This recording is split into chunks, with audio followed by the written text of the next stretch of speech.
Students, आज हम जिस टॉपिक को स्टार्ट करेंगे या जिस टॉपिक को पढ़ेंगे समझेंगे, वो एक नया टॉपिक भी है और आसान सा टॉपिक है। केमिस्ट्री का एक ऐसा टॉपिक है जो बहुत ज़्यादा ना सिर्फ मज़ेदार है, बल्कि इसके अंदर बहुत सारी कॉन्सेप्चुअल चीज़ें छुपी हुई हैं। नाम बहरहाल सबने सुना होगा। आज का जो टॉपिक है हमारे पास, या आज हमने जिस टॉपिक को डिस्कस करना है, ठीक है जी। तो हम इंशाल्लाह अज़्ज़ा वजल एक्स-रे के टॉपिक को आज डिस्कस करेंगे। और ये हमारा यूनिट नंबर 2 में स्पेक्ट्रम के बाद का टॉपिक है। इससे पहले जो टॉपिक था वो स्पेक्ट्रम था। आज हम इंशाल्लाह एक्स-रे के मुताबिक पढ़ते हैं, और जब पढ़ेंगे, समझेंगे और डिस्कस करेंगे, तो फिर उसके बाद ज़ाहिर-सी बात है कि आप लोगों की कोई भी क्वेश्चंस अल्लाह ने चाहा तो रहेंगे नहीं। वालेकुम अस्सलाम अली हैदर, वालेकुम अस्सलाम एहसन, कमाल एंड तमाम बच्चे। आकाश जी, बेटा आज केमिस्ट्री की क्लास है। वालेकुम अस्सलाम, ठीक है जी। जिन जिन ने अस्सलाम वालेकुम कहा उनको वालेकुम अस्सलाम, और जिन्होंने मुझे अस्सलाम वालेकुम नहीं कहा तो मेरी तरफ से अस्सलाम वालेकुम बेटा। अच्छा जी, चलते हैं एक्स-रे की तरफ। अच्छा, एक्स-रे के मुतालिक मैं आपको कुछ बड़े मज़े की बातें बताता हूँ। पहली बात ये याद रखिएगा कि जो एक्स-रे था ना, वो बुनियादी तौर पे एक्स-रे जो है, वो कुछ चीज़ें ऐसी होती हैं कि जो एक्सीडेंटली डिस्कवर हो जाती हैं। एक्सीडेंटली का मतलब ये होता है कि वो डिस्कवर कर नहीं रहा था कोई। ये एक्स-रे मशीन है जो आपके सामने इस टाइम पे बनी हुई है। ये तमाम बच्चों ने एक्स-रे मशीन देखी होगी, और अगर नहीं देखी है तो देख लो भाई, ये एक्स-रे मशीन है सामने जो आपको नज़र आ रही है राइट नाउ। इसी तरह से बंदे को लिटाया जाता है, और लेटने के बाद एक्स-रे, बहरहाल आपने सब देखा होगा। ये जो इस वक़्त आपको यहाँ पर एक्स-रे नज़र आ रहा है, तो ये जो एक्स-रे है, ये बहरहाल आप सबने देखा होगा कि आपके घर में किसी न किसी का या खानदान में कोई ना कोई, अगर अल्लाह ना करे उसको फ्रैक्चर हुआ हो हड्डियों वगैरह का, तो इस तरह का एक्स-रे होता है जो मुझे बहरहाल आज तक देखना नहीं आया। पर्सनली तौर पे मैं आपको बताऊँ, मुझे आज तक समझ नहीं आया कि भाई एक्स-रे दिखता किस तरह से, और पता नहीं क्या करता है डॉक्टर, ऐसे करके देखता है और देखने के बाद कहता है कि भाई आपकी जो हड्डी है वो यहाँ-यहाँ से टूटी हुई है। पर उसका एक आर्ट होगा, वो उसको ही पता होगा कि किस तरह से एक्स-रे देखा जाता है। बट एक्स-रे जो किया जाता है वो इस तरह से किया जाता है। हाँ, मैंने कुछ अरसे पहले मुझे याद है हमारे एक रिलेटिव है, उनका एक्स-रे मैंने ही करवाया था। तो वो इस तरह की मशीन होती है जैसे नज़र आ रही है आपको। यहाँ पे बंदे को लिटाते हैं, और यहाँ पे बंदे को लिटाने के बाद ऊपर से जो है एक्स-रे आती है, और जिस जगह का एक्स-रे करना है वो उस जगह का एक्स-रे हो जाता है। तो बहरहाल ये एक्स-रे का जो है आज का हमारा टॉपिक है, जिसको हमने आज डिस्कस करना है, पढ़ना है या फिर समझना है। ठीक है जी। तो अब चलते हैं जनाब अली एक्स-रे की तरफ। अब एक्स-रे में हमारे पास सबसे पहले नंबर पे याद रखिएगा एक्स-रे होता क्या है। देखो, एक्स-रे बुनियादी तौर पे इलेक्ट्रोमैग्नेटिक रेडिएशंस है। एक्स-रे बुनियादी तौर पे याद रखिएगा इलेक्ट्रोमैग्नेटिक रेडिएशंस है। अब यहाँ पर एक कॉन्सेप्ट देना मैं ज़रूरी समझता हूँ। पहले मैं वो कॉन्सेप्ट देता हूँ, उसके बाद फिर आपको आगे एक्सप्लेन करूँगा। देखो, अल्लाह ताला ने ना इंसान को एक रेंज दी है जिसको कहते हैं विज़िबल रेंज। ये इम्पोर्टेंट पॉइंट है जो मैं आपको बता रहा हूँ, ये आगे भी काम आएगा। इसको कहते हैं विजिबल रेंज, ठीक है? विजिबल रेंज कितनी है?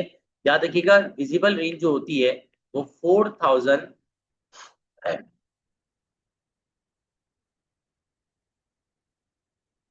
आर्मस्ट्रांग लाइट से लेकर 7000 आर्मस्ट्रांग तक की लाइट है। ये वेवलेंथ की रेंज है। यानी हमारी जो आंखें होती है ना, ये जो हमारी आईज है, हमारी आईज ना हर तरह की, ऐसा नहीं होता कि आप किसी भी तरह की वेव को देख लें, किसी भी तरह की जो है ना लाइट को देख लें, नहीं ऐसा नहीं है।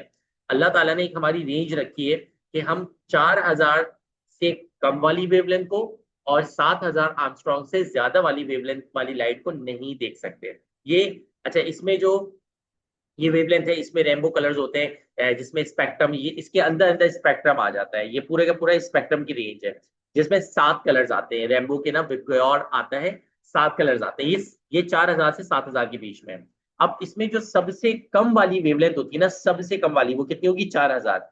अगर 4000 से भी कम वेवलेंथ हो जाए ना किसी लाइट की, तो उसको कहा जाता है वॉयलेट लाइट, अपना ultra violet light. Ultra violet, क्योंकि सबसे कोने में यहाँ पर सबसे ज्यादा वेवलेंथ जो होती है वो रेड कलर की होती है। याद रखिएगा, ये सब एमसीक्यूज के बड़े इंपॉर्टेंट पॉइंट है। जो सबसे ज्यादा कलर होता है, जो सबसे ज्यादा रेंज होती है, वो रेड कलर की होती है, और सबसे कम होती है वॉयलेट की। तो इसको कहते हैं वॉयलेट कलर। अब अगर वॉयलेट से भी कम हो जाए तो वॉलेट से अगर कम हो जाएगा तो वो रेज फिर विजिबल नहीं रहेंगी, इनविजिबल हो जाएंगी। इनको कहा जाता है अल्ट्रा वॉलेट।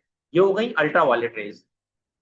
अगर कोई ऐसी रे हो कि उसकी रेज अल्ट्रा वायलेट से भी वेवलेंथ क्या हो जाए, कम हो जाए, तो उनको क्या कहा जाता है, एक्स रेज कहा जाता है। बुनियादी तौर पे एक्स रेज वो रेज होती हैं, बुनियादी तौर पे एक्स रेज जो है वो रेज होती हैं कि जिनकी वेवलेंथ अल्ट्रा वायलेट से भी क्या होती है, कम होती है। यानी ये बुनियादी तौर पे इसका जो है सिंपल सा क्या है मेरा बेटा, कॉन्सेप्ट है कि जो आपके पास, अगर आपसे कोई कहता है कि सर ये बताएं एक्स रेज क्या है, तो X rays are high energy short wavelength. X rays वो वेव रेज हैं जिनकी एनर्जी वेरी क्या है, हाई है, एनर्जी बहुत ज्यादा होती है, एंड शॉर्ट वेवलेंथ, और उसकी वेवलेंथ शॉर्ट होती है। तभी इंसानी जिस्म से क्या हो जाती है, पास हो जाती है, क्योंकि इसकी वेवलेंथ बहुत कम है। जब वेवलेंथ बहुत कम है, छोटी सी वेव है, तो जैसे छोटा सा बच्चा कहीं से भी घुस जाता है, तो वैसे ये जो रेज है, क्योंकि इनकी वेवलेंथ बहुत कम है, तो ये कहीं से भी क्या हो जाएंगी, घुस जाएंगी, कहीं से भी पास हो जाएंगी। इनविजिबल होती है, यानी नजर नहीं आती, क्योंकि ये विजिबल रेंज के अंदर नहीं है। ये वॉलेट तो, वॉलेट से कम तो अल्ट्रा वॉलेट होती है, ये तो इतनी कम होती है कि अल्ट्रा वॉलेट से भी क्या हो जाती है, कम हो जाती है। तो इनविजिबल होती है और इलेक्ट्रोमैग्नेटिक रेडिएशन होती है। तो बहुत सिंपल सी डेफिनेशन है कि एक्स रेज जो है वो हाई एनर्जी रेडिएशन होती है।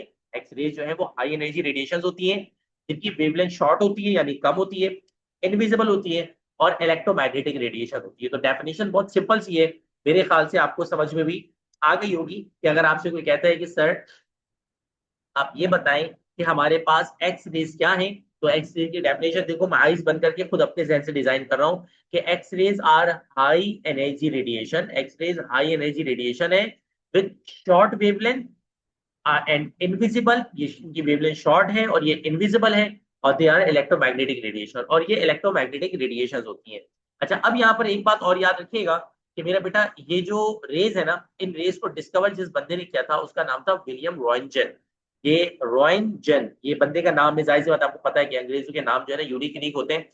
ये भाई जो है जिनकी मैंने पिक्चर बनाई हुई है, ये है विलियम रॉयंजन, ठीक है ना। तो ये विलियम रॉयंजन साहब थे कि जिन्होंने बुनियादी तौर पे, विलियम रॉयंजन ने एक्स रेज को फर्स्ट टाइम क्या किया था मेरा बेटा, डिस्कवर किया था। तो X rays was discovered by William Roentgen. W का मतलब विलियम है यहाँ पर, इनका पूरा नाम था विलियम रॉयंजन, इन 1895, ठीक है।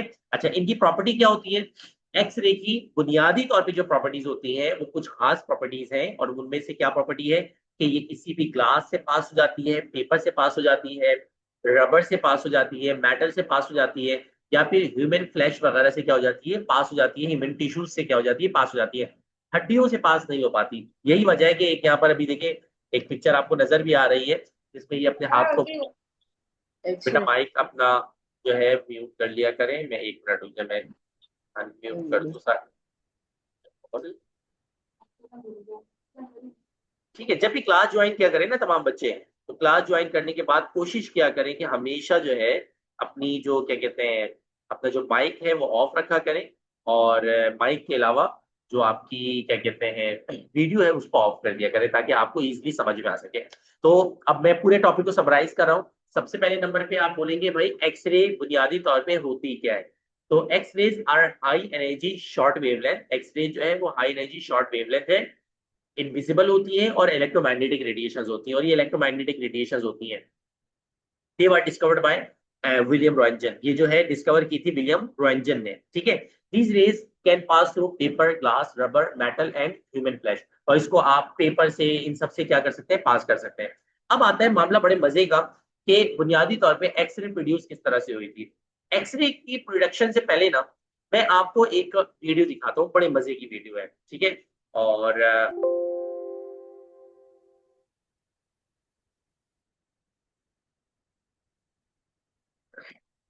एक्सरे की जो प्रोडक्शन है उससे पहले आइए देखते हैं ये वाली वीडियो। अच्छा, इस वीडियो को दिखाने से पहले मैं आपको चंद बातें बता देता हूँ। पहले नंबर पे ये याद रखिएगा कि जो एक्सरे थी वो बुनियादी तौर पे, पहली बात ये कि विलियम रॉयंजन बुनियादी तौर पे क्रूक्स ट्यूब एक्सपेरिमेंट कर रहा था। अगर आप लोगों को 9 क्लास थोड़ी थोड़ी याद हो ना, तो क्रूक्स ट्यूब एक्सपेरिमेंट है जिसमें विलियम रॉयंजन जो है वो एक्सपेरिमेंट कर रहा होता है, और वो एक्सपेरिमेंट में जो है कैथोड रेज का एक्सपेरिमेंट हो रहा होता है। तो विलियम रॉयंजन बुनियादी तौर पे क्रूक्स ट्यूब एक्सपेरिमेंट ही कर रहा था, यानी कि ये बुनियादी तौर पे जो प्रॉपर कैथोड रेज और वाली वो है ना क्या कहते हैं एक्सपेरिमेंट, ये वही वाला एक्सपेरिमेंट कर रहा था। तो इसका जो बुनियादी तौर पर मकसद था वो डिस्चार्ज ट्यूब एक्सपेरिमेंट था। उस दौरान एक्सीडेंटली तौर पे इसने इस जो रेत क्या किया था, डिस्कवर किया था। आइए देखते हैं वीडियो, और वीडियो में जो है जाहिर सी बात है चीजें मजीद आपको एक्सप्लेन करेंगे। चलिए जी देखते हैं। आवाज अगर ना आए तो मुझे कमेंट कर दीजिएगा, ताकि आप तमाम बच्चों के लिए मैं वॉइस ओपन कर दूं। मेरे ख्याल से यहाँ से वॉइस ओपन है।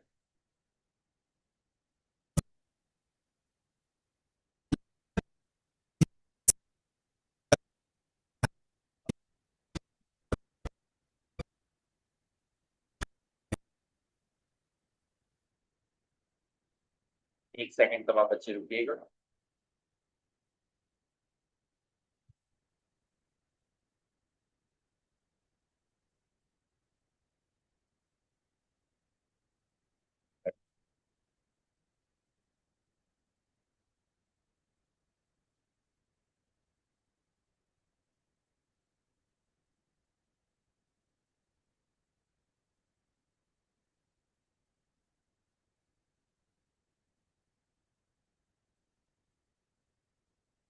बेटा आप तमाम बच्चों को जरा बता दीजिएगा वीडियो की आवाज आ रही है पीछे से? बल्कि अभी तो मैंने स्क्रीन ही बंद की हुई है। स्टूडेंट्स जरा अगर आवाज आ रही हो ना वीडियो की, मुझे इन्फॉर्म कर दीजिएगा दोनों बच्चे। दोस्तों, वैसे तो इंसान को गलतियों का पुतला कहा जाता है, लेकिन कई बार स्टूडेंट्स गलती से क्लियर ही नजर आ कुछ रहा है ऐसे तमाम बच्चों आविष्कार। को? ये जरा जल्दी से बता दें कि वॉइस और स्क्रीन बंद है। नहीं, अब तो स्क्रीन ओपन कर दी है। अब वॉइस भी क्लियर आ रही है, वीडियो भी सही नजर आ रही है। आ रही है, ठीक है ठीक है। चलिए। हो जाते हैं जो मानव इतिहास के लिए एक वरदान साबित होते हैं। आज तक कई ऐसे बड़े आविष्कार हुए हैं जो भूल चूक से या गलती से हुए हैं। उन्हीं में से एक इन्वेंशन है एक्सरे का। आज के समय में पूरी दुनिया में एक्सरे का इस्तेमाल किया जा रहा है। कहीं पर गहरी चोट लग जाए तो डॉक्टर सबसे पहले एक्सरे कराने की सलाह देते हैं। मेडिकल साइंस के अलावा एरोस्पेस और सिक्योरिटी पर्पज से भी एक्सरे का खूब इस्तेमाल किया जा रहा है। पूरी दुनिया में हर सेकंड करीब 125 एक्सरे होते हैं, यानी पूरे साल में 4 अरब से अधिक एक्सरे दुनिया भर में होते हैं। इसी से अंदाजा लगाया जा सकता है कि एक्सरे कितना इम्पोर्टेंट है। लेकिन एक्सरे का आविष्कार किया किसने, किस गलती से एक्सरे का आविष्कार हुआ, एक्सरे का इतिहास क्या है, आइए इसके बारे में डिटेल में चर्चा करते हैं। 19th सेंचुरी के दौरान फिजिक्स और केमिस्ट्री के क्षेत्र में कई क्रांतिकारी आविष्कार हुए थे। इन आविष्कारों ने साइंस को एक नई गति प्रदान की थी। 19th सेंचुरी के अंतिम दशक में एक्सरे का आविष्कार गलती से हुआ था, और ये एक ऐसा इन्वेंशन था जिसका यूज आविष्कार के तुरंत बाद करना ही शुरू कर दिया गया था। एक्सरे के आविष्कार का श्रेय विल्हेम कोनार्ड रॉन्टगेन को दिया जाता है। उन्होंने किस तरह एक्सरे का आविष्कार किया, उससे पहले उनके बारे में आइए कुछ बातें जान लेते हैं। 27 मार्च 1845 को रॉन्टगेन का जन्म जर्मनी में हुआ था। उनके पिता एक किसान थे और माँ घर की जिम्मेदारी संभालती थी। जब रॉन्टगेन 3 साल के थे तो उनका परिवार नीदरलैंड से हॉलैंड शहर में शिफ्ट हो गया। इसी शहर में रॉन्टगेन ने अपनी स्कूल की पढ़ाई पूरी की। स्कूल के दिनों में रॉन्टगेन एक एवरेज स्टूडेंट हुआ करते थे। बहुत तेज या फिर होशियार किस्म के स्टूडेंट वो नहीं थे। यहाँ तक कि एक बार तो उन्हें स्कूल से भी निकाल दिया गया था, जबकि उनकी कोई गलती भी नहीं थी। हायर एजुकेशन के लिए रॉन्टगेन ने स्विट्जरलैंड का रुख किया और फिर बतौर प्रोफेसर अपने करियर की शुरुआत की। वो वुजबर्ग यूनिवर्सिटी में फिजिक्स के प्रोफेसर भी बन गए थे। रॉन्टगेन को तरह तरह का एक्सपेरिमेंट करने का काफी शौक था। जब भी उन्हें टाइम मिलता वो लेबोरेटरी में कुछ न कुछ करते ही रहते थे। साल 1895 में वो कैथोड ट्यूब रेस बनाने के लिए रिसर्च कर रहे थे। इस रिसर्च के दौरान एक दिन उन्होंने कमरे में अंधेरा किया हुआ था। अचानक उन्होंने देखा। यहाँ पे ना एक बड़ी मजे की बात बताता हूँ। विलियम जो क्या कहते हैं, रोएंजन जो था ना, रोएंजन क्या कर रहा था अपने घर में ना, एक्सपेरिमेंट कर रहा था, मतलब अपनी लेबोरेटरी में एक्सपेरिमेंट कर रहा था। अच्छा, एक्सपेरिमेंट के दौरान मजे की बात क्या हुई कि एक्सपेरिमेंट के दौरान उसने क्या देखा कि जो ना खास किस्म की जो रेज है ना, वो फोटोग्राफिक प्लेट पे क्या आ रही है, नजर आ रही है। और आपको पता है जब ये फोटोग्राफिक प्लेट पे रेज आ रही थी, इसने देख लिया कि भाई खास किस्म की रेज है। अब इसको इस रेस का एक्सपेरिमेंट करना था। अब आप में से देखते हैं कोई बच्चा बता पाता नहीं बता पाता है, तुक्का लगाओ। अब ये ना एक्सपेरिमेंट कर रहा था, इसको ना इसको उन रेस का पहला एक्सरे निकालना था। तो गैस करो, इस शख्स ने यानी विलियम रॉन्टगेन ने सबसे पहला जो एक्सरे निकाला था निकाला होगा एक्सपेरिमेंट करने के लिए, तजुर्बा करने के लिए? किसका निकाला होगा? गेस करो। अगर कोई बच्चा बता सकता है तो बता सकता है मुझे कि जो विलियम रॉन्टजन है उन्होंने बुनियादी तौर पे जो पहला एक्सरे है वो किसका निकाला होगा? अब वो तजुर्बा कर रहा है और तजुर्बा करने के दौरान उसने पहला एक्सरे किसका निकाला होगा? तुक्का लगाओ अपना। अभी रवि का बिल्कुल सही जवाब एनी फ्रूट नहीं ना, मंदीप फ्रूट का क्यों निकालेगा यार? अपना एक जवाब दुरुस्त नहीं है। His own. अब लॉजिक तो यही कहती है, अगर कोई किसी भी नॉर्मल बच्चे से बात की जाएगी तो वो, या इंसान से बात की जाएगी, वो यही कहेगा कि अपना एक्सरे निकाला था, लेकिन अपना नहीं निकाला था। आप बर्थ क्या चीज है इससे आपको अंदाजा होगा कि बर्थ कितनी बड़ी फ्लाइट होता है। ये जो है ना, इसने एक्सपेरिमेंट करना था किसी जानवर का। अभी बताता हूँ, तुबा हंसी आएगी आपको अपने जवाब के ऊपर। फिर इसने सबसे पहला जो एक्सरे निकाला था ना, सबसे पहला जो एक्सरे निकाला था वो निकाला था अपनी वाइफ के हाथ का। अपनी वाइफ के हाथ का एक्सरे इसने सबसे पहले निकाला था। हुआ ये कि ये एक्सपेरिमेंट कर रहा था तो बेचारी इसकी वाइफ आई, ये सोचते हुए कि बेचारे थक गए होंगे काम करते करते, तो चाय लेके आई। जब चाय लेके इसको आई ना पिलाने के लिए, तो इसने चाय का प्याला रखा और इसका हाथ पकड़ के बीवी का एक्सरे के सामने रख दिया। और पहला एक्सरे इसने जो है ना लिया था, जिसमें जो है ना, अगर बिल्कुल मैं आपको एक ऐसी मजे की चीज दिखाता हूँ। अगर हम, आप ना गूगल पे जाके ना, अगर आप लिखेंगे ना कि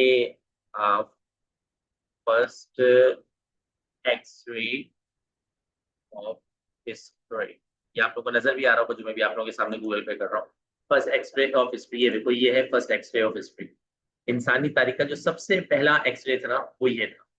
ये इसकी वाइफ, ये आपके पास, ये है इंसानी हिस्ट्री का सबसे पहला एक्सरे। ये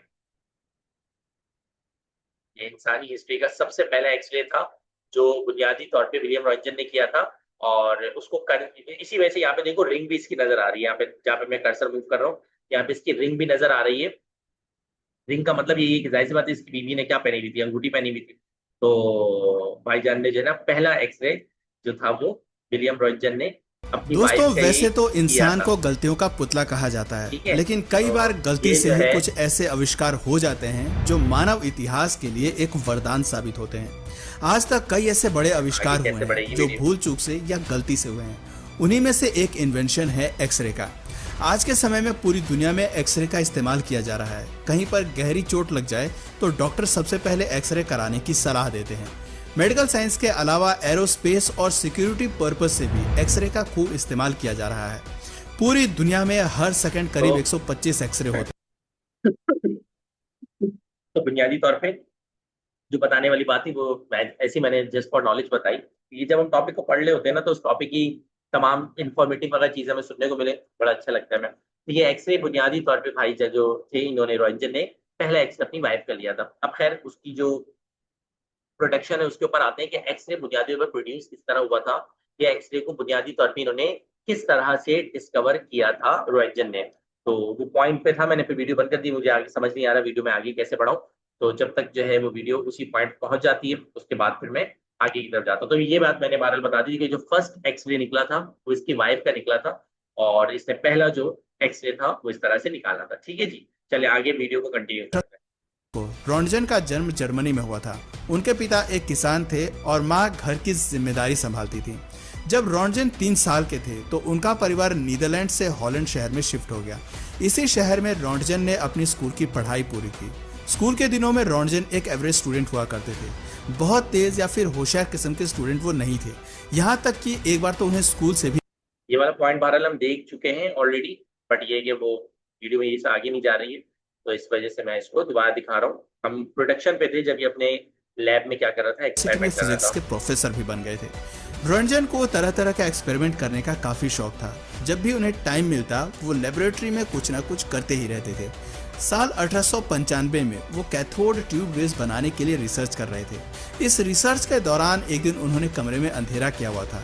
अचानक उन्होंने देखा कि एक स्क्रीन पर कोई लाइट चमक रही है।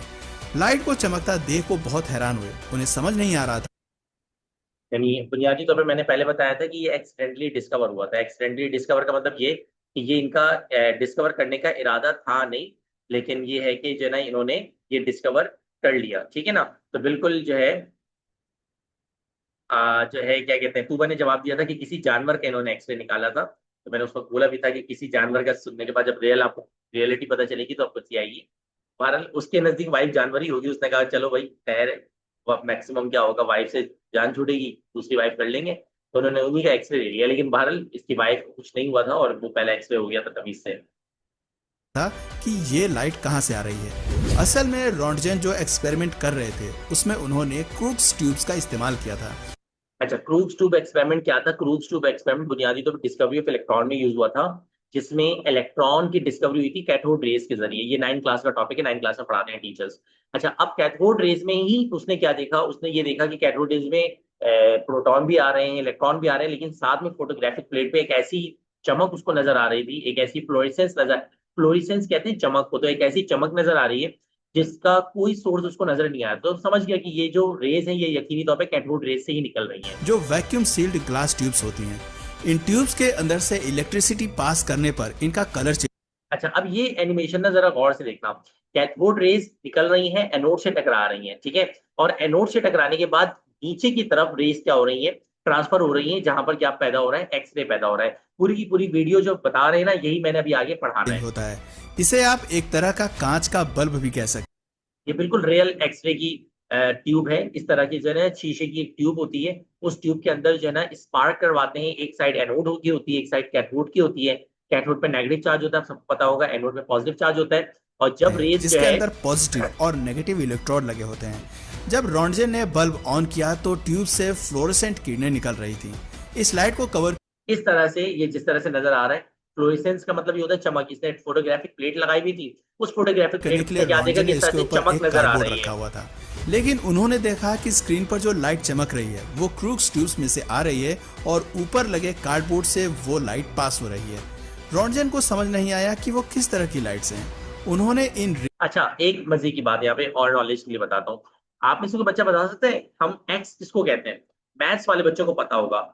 एक्स का मतलब क्या होता है? एक तो वो एक्स होती है जो धोखा देके चली गई। आपके वो, मैंने एक दफा क्लास में ऐसी तफरी हो रही थी, वो एक यूनिवर्सिटी के प्रोफेसर ने कहा कि आपको पता है वैल्यू ऑफ एक्स क्या है? तो एक बच्चे ने कहा कि सर जान थी मेरी वो जान, ठीक है ना। तो एक्स एक तो वो होता है वो, लेकिन ई एक्स होता है, वो अलग एक्स होता है पुराना। एक एक्स का मतलब कोई मैथ्स वाले बच्चे को पता होगा, अननोन थिंग। मनदीप ने बिल्कुल सही जवाब दिया है, अननोन, वेरिएबल नहीं, अननोन। कोई भी चीज अगर अननोन हो ना, कोई भी चीज अगर अननोन हो तो उसको क्या कहा जाता है? एक्स रे कहा, एक्स कहा जाता है। यानी अगर मैथ्स में आपको सपोज को लेंथ ऑफ द वॉल निकालना है, तो मैथ्स के टीचर पता है क्या करेगा? बोलेगा let the length of the wall is equal to X. आप एक्स ले लो, उसको कंसीडर कर लो। तो अननोन का मतलब होता है एक्स, ठीक है। रेज को एक्सरे का नाम दे दिया। अब क्योंकि ये अननोन वेव्स थी, इसको समझ ही नहीं आ रही थी रेस कहां से आ रही है, तो इसने इस वजह से इसको नाम दे दिया था एक्स रेज। एक्स रेज मतलब अननोन रेस, पता नहीं है कौन सी रेस। जैसे आमतौर पर जब हमें किसी का नाम नहीं पता होता तो हम XYZ का यूज कर लेते हैं। इसी तरह रॉन्टजेन ने भी अपनी रेज को एक्सरे का नाम दे दिया। 8 नवंबर 1895 के दिन पहली बार उन्होंने इस तरह गलती से एक्सरे का आविष्कार किया। इसके बाद रॉन्टजेन ने कार्डबोर्ड की बजाय अपने हाथ को इन रेज के सामने रखा। उन्होंने देखा कि वो लाइट उनकी स्किन तो पार कर रही हैं, लेकिन हड्डियां पार नहीं कर पा रही, जिस कारण स्क्रीन पर उनकी हड्डियों की इमेज नजर आ रही थी। रॉन्टजेन समझ गए कि उन्होंने गलती से ही लेकिन एक महत्वपूर्ण खोज कर ली है। दुनिया को इस बारे में बताने में उन्होंने कोई दिलचस्पी नहीं की। वो पहले अच्छी तरह से आश्वस्त हो जाना चाहते थे। रॉन्टजेन ने कई दिनों तक लेबोरेटरी में रिसर्च जारी रखी। कई मेटल्स, मटेरियल्स और रबर से उन्होंने एक्सरे को पार कराने की कोशिश की और उन्हें सफलता भी मिलती रही। 22 दिसंबर 1895 के दिन रॉन्टजेन ने अपनी पत्नी को लेबोरेटरी में बुलाया और उनके हाथ का एक्सरे किया। यह दुनिया का पहले एक्सरे था जो सक्सेसफुल रहा था। रॉन्टजेन ने अपनी रिसर्च में यह भी बताया कि एक्सरे स्ट्रेट लाइन में ट्रेवल करती हैं और इन पर मैग्नेटिक फील्ड का कोई असर नहीं होता। ये रेज कोई इंसान अपनी आंखों से नहीं देख सकता। ये विजिबल लाइट से काफी अलग होती हैं। विजिबल लाइट की वेवलेंथ ज्यादा होती है और एनर्जी कम होती है, जबकि एक्सरे की वेवलेंथ कम होती है और एनर्जी ज्यादा। जनवरी 1896 में रॉन्टजेन ने अपने एक्सपेरिमेंट से रिलेटेड डॉक्यूमेंट्स यूरोप के सभी बड़े वैज्ञानिकों को भेज दिए और बहुत कम समय में ही उनका एक्सपेरिमेंट काफी पॉपुलर हो गया।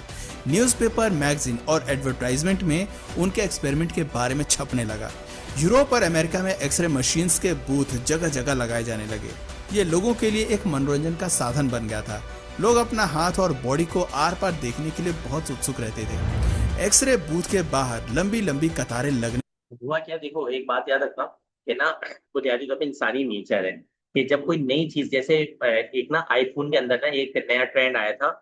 आईफोन के अंदर एक प्लाज्मा पिक्चर होती थी, उसमें आप कार्टून बन जाते थे, तो हर कोई वो बनाना शुरू कर देता था। होता है ना, ट्रेंड चल जाता है बहुत ज्यादा। आप लोग ट्रेंड का हिस्सा बन जाते हैं, कभी कोई ट्रेंड हो जाता है, कभी आजकल टिकटॉक पे ट्रेंड चल गया था कुछ अर्से पहले कि कोई भी रील आ जाती है और फिर वो ट्रेंड बन जाती है, हर कोई उसके ऊपर रील बना रहा होता है। तो वैसी ना दुनिया स्टार्ट में जब एक्सरे आया ना नया नया, तो लोगों को बड़ा मजा आया, क्योंकि एक्सरे जब आपके जिस्म से पास होता था तो वो आपके पूरा ढांचा बना देता था। तो लोग क्या करते थे, एक्सरे स्टूडियो बन गया वहां पर। लोग जाते थे एक्सरे स्टूडियो में और अपने एक्सरे बनवाते थे अलग अलग पोज में, और वो अपने उस एक्सरे को ना पूरे घर में फ्रेम करके लगाते थे। लेकिन उनको नहीं पता था एक्सरे बड़ी खतरनाक रेज है, ये बहुत खतरनाक रेज होती हैं। तो फिर हुआ क्या कि बहुत ज्यादा एक्सरे की यूज करने की वजह से बहुत से लोगों की अमात होना शुरू हो गई, लोग मरना शुरू हो गए, उनको कैंसर होना शुरू हो गया। तो बाद में पता चला जाके भाई एक्सरे बड़ी खतरनाक रेज है, ये रेडियो एक्टिव रेज है, हार्मफुल रेडिएशन है ये, और ये कोई मजाक या तफरीह की चीज नहीं है। फिर उसके बाद एक्सरे पे पाबंदी लगा दी गई थी। फिर बाद में एक्सरे पे दोबारा पाबंदी जब उठी तो ये क्लियर किया गया कि एक्सरे को सिर्फ मेडिकल यूज में किया जाएगा, मेडिकल यूज के अलावा इसको यूज नहीं किया कर सकते। ऐसा नहीं होगा, अगर सपोज करो आप में से किसी बच्चे ने एक्सरे करवाया हो और 3 उसको एक्सरे करवाने, तो ऐसा नहीं होगा उसको बोलेंगे चलो भाई उल्टे घूमो, एक एक्सरे हो गया, चलो भाई अब सीधे हो जाओ, अब हाथ डाल दो, अब मुंह रख दो, ऐसा नहीं है। एक एक्सरे होगा, फिर उसके बाद वो कहेंगे अब आपका अगला एक्सरे इतने दिनों के बाद होगा। यानी एक साथ इतने सारे एक्सरे नहीं किए जाते हैं। लगी थी। इतना ही नहीं, जूतों की दुकानों पर भी एक्सरे मशीन्स इंस्टॉल की जाने लगी। लोग पहले अपने पैर का एक्सरे खरीदते थे और फिर जूता पहनते थे। अमेरिका में लोगों की एक्सरे के प्रति दीवानगी ज्यादा बढ़ रही थी। साल 1901 में रोंटगेन को अपनी इस बेहतरीन आविष्कार के लिए फिजिक्स के नोबेल पुरस्कार से सम्मानित किया गया। रोंटगेन न सिर्फ एक महान साइंटिस्ट थे, बल्कि वो काफी दयालु और उदार किस्म के व्यक्ति भी थे। उन्होंने एक्सरे मशीन का पेटेंट कराने से साफ इनकार कर दिया था।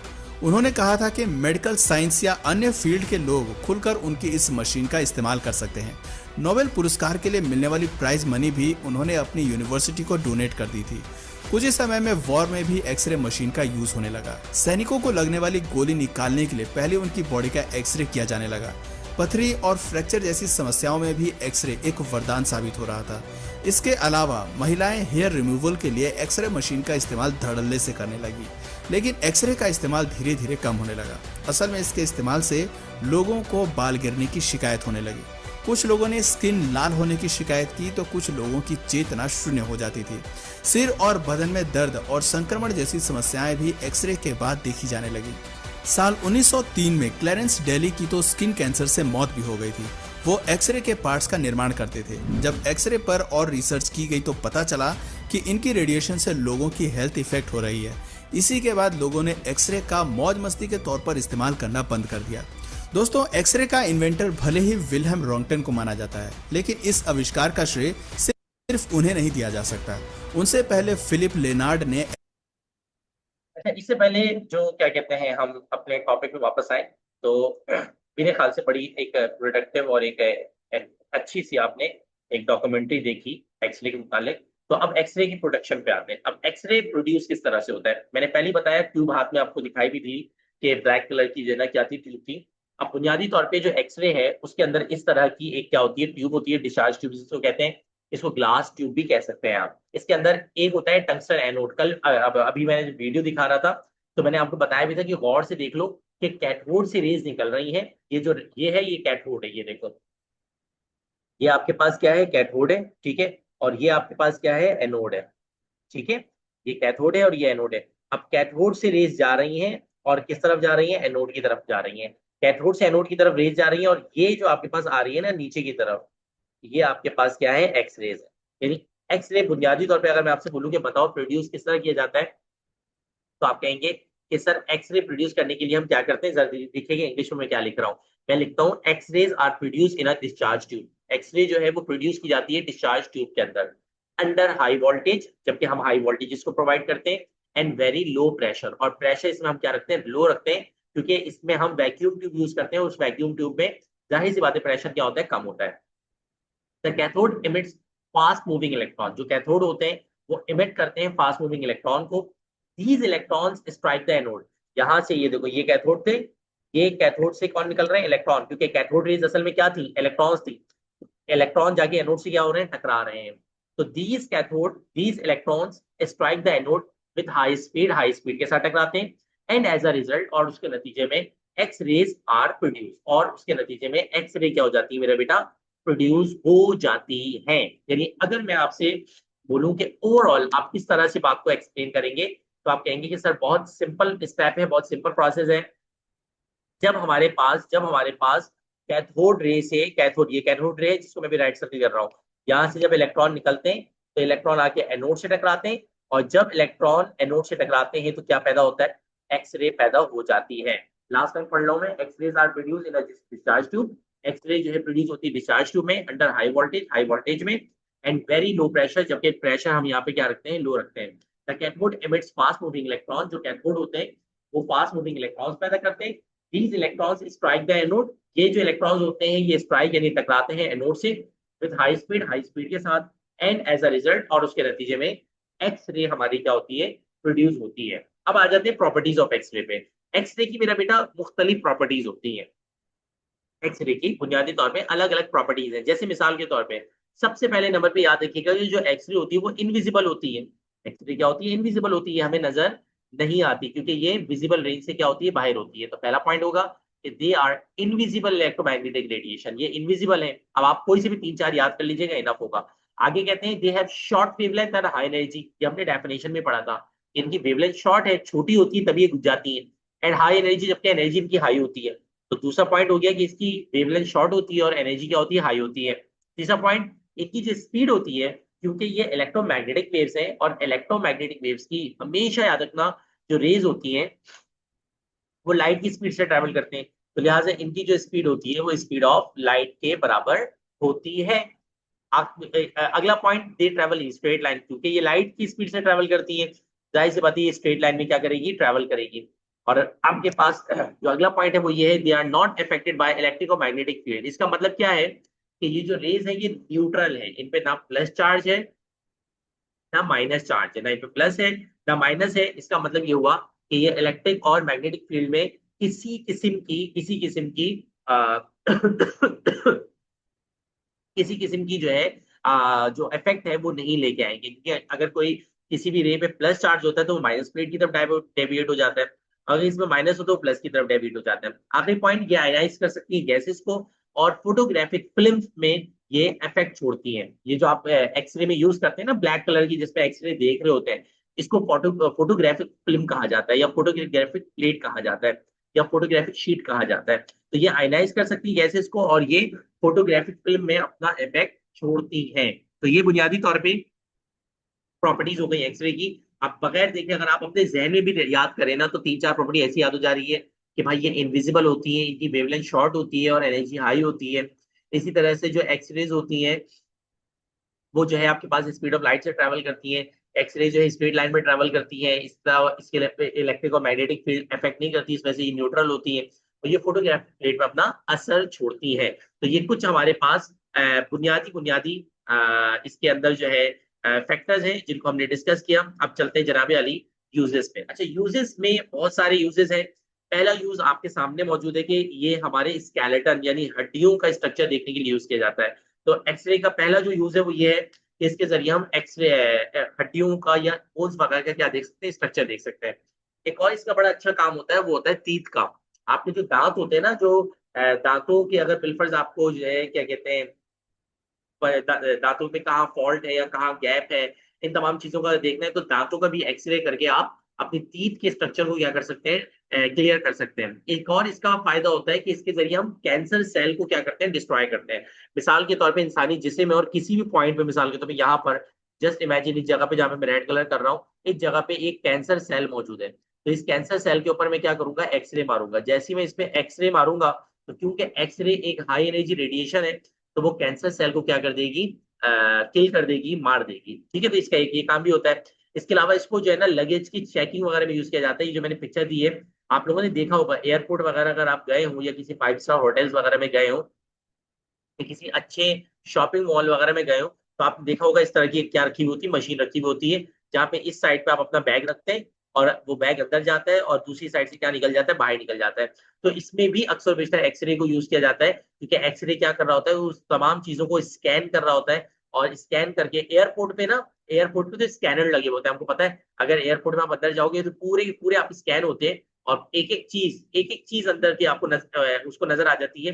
कई दफा ऐसा हुआ है कि लोगों ने ना पेट में खा के स्मगलिंग की कोशिश की है। बहुत सी औरतें ऐसी होती हैं कि वो एयरपोर्ट पे जब जाती हैं तो वो अपने आप को शो करती हैं हम प्रेग्नेंट हैं। ऐसे वाकयात हो चुके हैं कि हम तो प्रेग्नेंट हैं, हत्ता कि उनके पेट में जो है बुनियादी तौर पे जो है ना मुख्तलिफ किस्म के जो है ड्रग्स या इस तरह की चीजें होती हैं। तो एक्सरे में वो जाहिर सी बातें चीजें क्या आ जाती हैं, सामने नजर आ जाती हैं, और क्रिमिनल पकड़े जाते हैं। तो एयरपोर्ट पे बहरहाल इसका बहुत ज्यादा यूजेज होता है। तो और इसके अलावा एक और प्रोसेस होता है जिसको क्रिस्टलोग्राफी कहा जाता है, या क्रिस्टलाइजेशन का प्रोसेस कहलाता है। वो बहरहाल एक बिल्कुल एक अलग टॉपिक है, बट ये है कि इसमें भी यूज किया जाता है। 3-4 यूज याद कर ले काफी है। एक यूज तो वैसे याद हो जाएगा कि आप इसको स्केलेटन देखने में या हड्डियों के बोन्स वगैरह की स्ट्रक्चर देखने में यूज करते हैं, पहला पॉइंट। दांतों की स्ट्रक्चर देखने में यूज करते हैं, कैंसर सेल को डिस्ट्रॉय करने में यूज करते हैं। इसके अलावा और भी बहुत सारे यूजेस हैं, मैंने बस आसान आसान से यूज लिखे हैं। तो पहला पॉइंट पढ़ते हैं जनाब, क्या लिखा हुआ है, the detect to detect broken bones, टूटी हुई हड्डियां इसके जरिए हम देख सकते हैं, and bullets inside the body, और इनसाइड द बॉडी अगर कोई बुलेट वगैरह है, कोई गोली वगैरह है, उसको भी देख सकते हैं।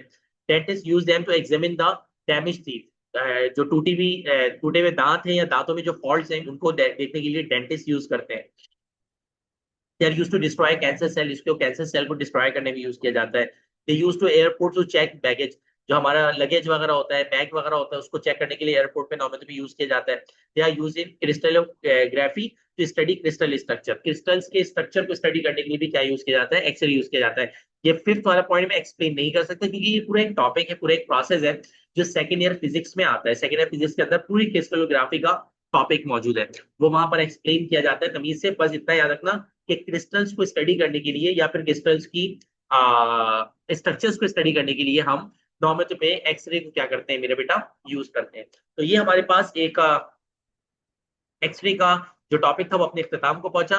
ये नोट्स के मेरे सामने आ चुके हैं आपके, तो नोट्स में से आप तमाम के तमाम बच्चे इसको जल्दी से स्टडी कर लें। और कोई भी पॉइंट ये नोट्स में जब आप अगर मिल गए तो ठीक है, नहीं मिले तो जब मिलेंगे, तो जब नोट्स आपको मिलेंगे तो मेरे नोट्स में इस तरह से ये क्वेश्चन लिखा हुआ होगा, क्योंकि मेरी एक आदत है कि मैंने नोट्स में जो लिखा है उसके अकॉर्डिंग ही मैं लेक्चर देता हूँ। तो जब मेरे नोट्स को आप फॉलो करेंगे, मेरे नोट्स में से याद करेंगे, तो आपको याद करना बहुत आसान हो जाएगा। अब आप तमाम बच्चे जल्दी से पूरे टॉपिक को यहाँ से यहाँ तक पढ़ लें। क्वेश्चन नंबर मेरे ख्याल से ये 10 या 11 होगा नोट्स का ना, यहाँ पे क्वेश्चन नंबर मेंशन नहीं हुआ हुआ। तो पूरे एक्सरे को जल्दी से आप स्टडी कर लें। कोई क्वेश्चन, कोई पॉइंट, कोई लाइन या कोई वर्ड समझ में ना आ रहा हो तो यू कैन आस्क, जल्दी से कर लें। अगर टॉपिक समझ में आ जाए तो मुझे डर के रिप्लाई कर दें, और अगर कोई क्वेश्चन करना चाहते हैं तो यू कैन आस्क। जल्दी से बेटा स्टार्ट कर, जल्दी से पूरे नोट्स को पढ़ लें। और जिन बच्चों के पास नोट्स अवेलेबल नहीं है वो स्क्रीनशॉट भी ले लें ताकि बाद में आप अपने नोट्स बना सकें घर पे बैठ के।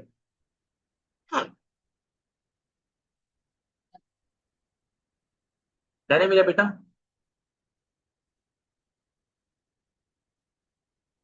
ठीक है जी, डन सर।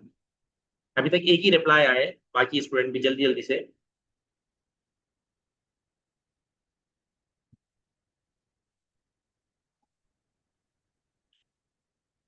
अभी सिर्फ एक रिप्लाई आया है स्थानिया का। टूबा का भी रिप्लाई आ गया, आयशा का भी आ गया, अबीर का नहीं आया है।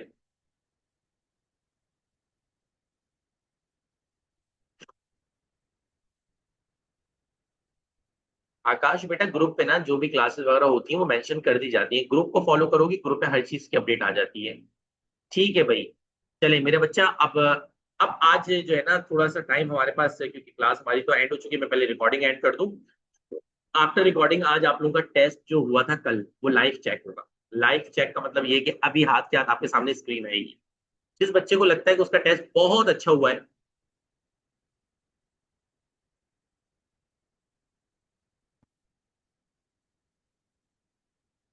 जिस बच्चे को लगता है कि उसका टेस्ट बहुत अच्छा हुआ है तो वो बता दे, तो मैं उसका लाइव कॉपी जो है ना चेक करता हूँ। पहले मैं रिकॉर्डिंग एंड कर दूं कि